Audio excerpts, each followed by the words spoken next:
Kovo dituntut ganti regulasi gara-gara sahabat Megawati Hangestri dipaksa pensiun.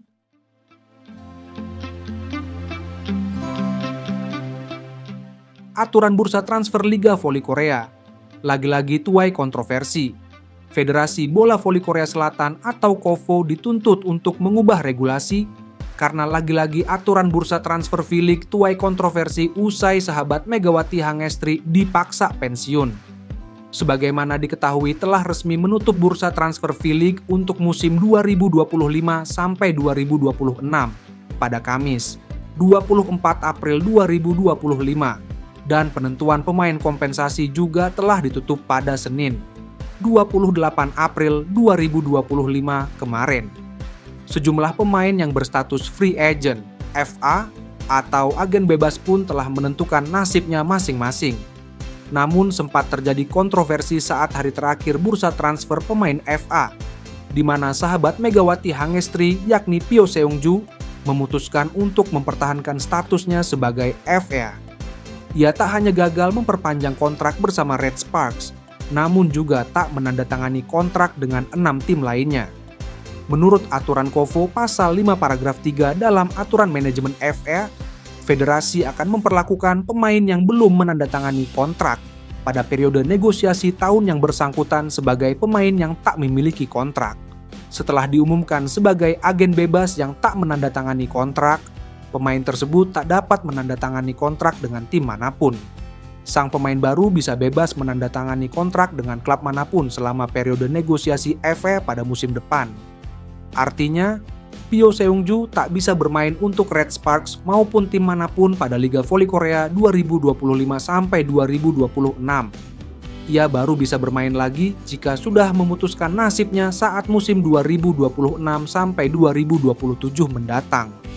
Usai memutuskan untuk tetap menjadi pemain berstatus FA, Pyo Seung-ju dikabarkan memilih untuk mengakhiri karirnya selama 15 tahun alias pensiun. Sahabat Megawati Hangestri itu pun dianggap dipaksa pensiun karena tidak menemui jalan keluar terkait nasibnya di V-League. Menurut KMIB Sport, kendala terbesar dari masalah ini salah satunya adalah regulasi tentang kompensasi yang harus dibayarkan saat merekrut pemain.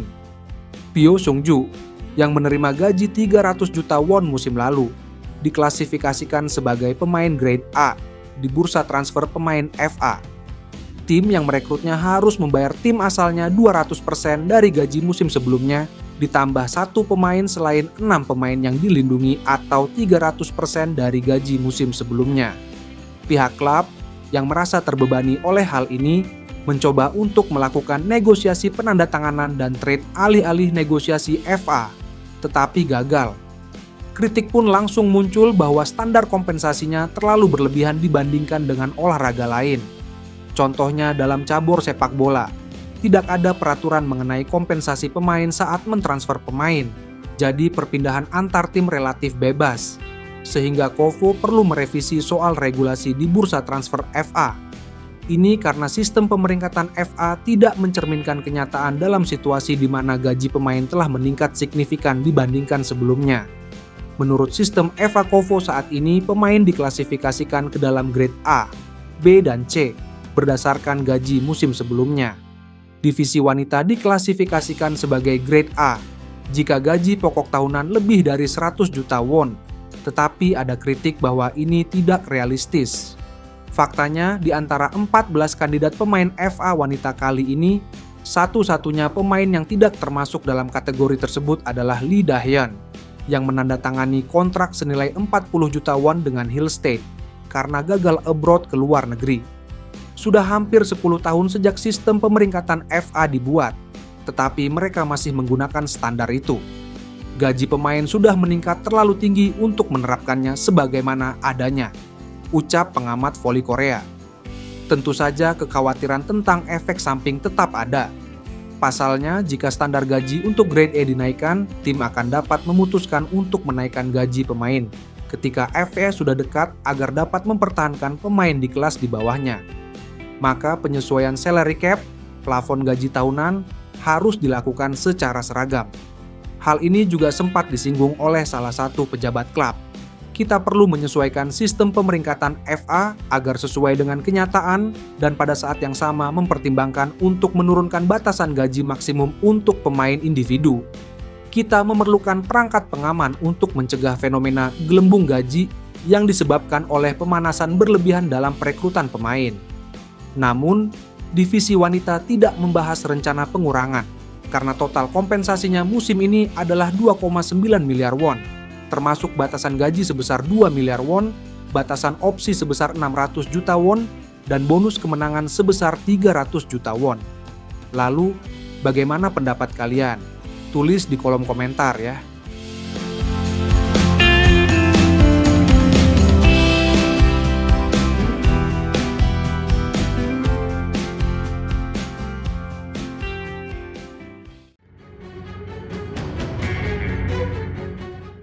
Debut Megawati Hangestri di Gresik Petrokimia, kalah dari Jakarta Pertamina Enduro dalam laga dramatis.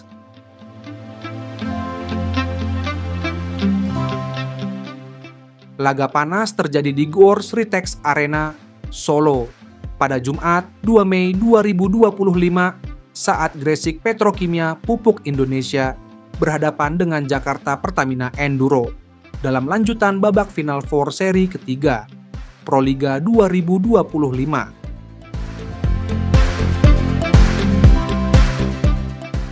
Pertandingan ini menjadi sorotan karena menandai debut Megawati Hangestri Pertiwi bersama Petrokimia usai menyelesaikan musimnya bersama Red Sparks di Liga Voli Korea. Sayangnya, debut Megawati harus berakhir dengan kekalahan menyakitkan. Petrokimia tumbang dengan skor tipis 2-3. Pertamina Enduro tampil luar biasa dan sukses memastikan diri menjadi tim putri pertama yang melangkah ke partai puncak Proliga 2025. Kemenangan ini menjadi yang ketiga secara beruntun di babak Final Four bagi skuad asuhan pelatih Bulen Karslioglu. Dengan tambahan 3 poin, mereka kini mengoleksi 10 poin. Angka yang tak mungkin lagi dikejar oleh pesaing lainnya. Meskipun Pertamina masih menyisakan 1 laga terakhir melawan Jakarta Popsivo Polwan pada Minggu, 4 Mei 2025 mendatang.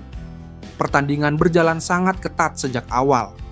Megawati Hangestri langsung mencuri perhatian publik dengan performanya di 2 set pertama.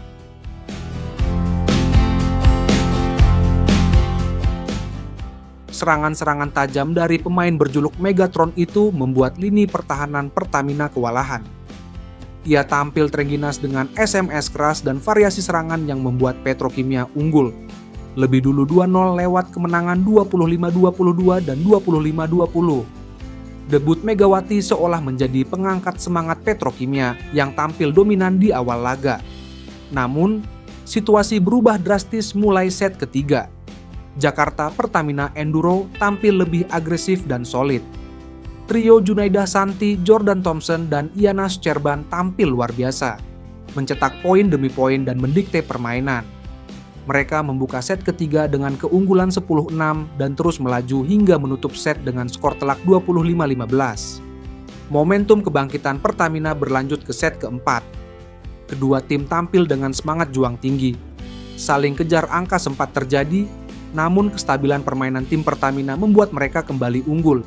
25-22, skor imbang 2-2 memaksa laga harus ditentukan melalui set kelima.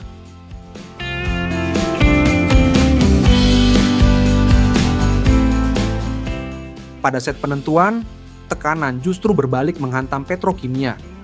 Beberapa kesalahan dilakukan Megawati, termasuk SMS yang melenceng dan servis yang tidak masuk, membuat mereka tertinggal 5-8 saat interval. Tim Pertamina memanfaatkan keadaan dengan baik dan terus mendulang poin, hingga akhirnya menutup pertandingan dengan skor 15-9. Kemenangan 3-2 ini menjadi tiket emas mereka menuju Grand Final Proliga 2025. Seusai laga, pelatih Pertamina Enduro, Bulen Karslioglu, menyatakan bahwa kemenangan ini telah mereka rancang sejak jauh-jauh hari. Kami sudah mempelajari lawan dan melakukan strategi yang tepat untuk menghadapi Petrokimia. Meski awal pertandingan tidak sesuai rencana dan banyak kesalahan, kami bisa bangkit dan menguasai pertandingan di set selanjutnya, ujarnya kepada awak media. Karslioglu juga menyampaikan rasa terima kasihnya kepada tim dan manajemen.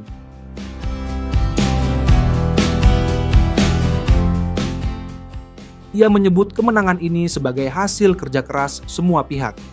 Kami tentu akan tetap melakukan evaluasi. Target awal kami adalah lolos ke final dan itu sudah tercapai.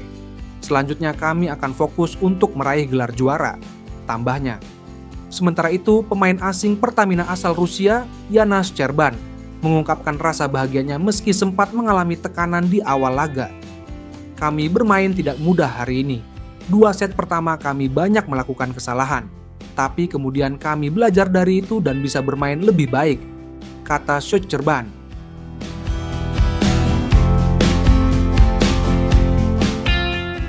Di sisi lain, Megawati tetap menunjukkan performa menjanjikan meskipun timnya kalah. Penampilannya menjadi sinyal positif bagi Petrokimia untuk pertandingan mendatang.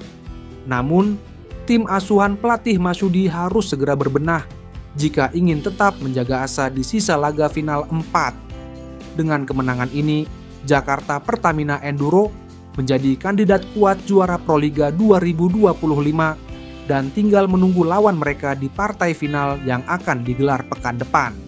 Lalu, bagaimana pendapat kalian? Tulis di kolom komentar ya.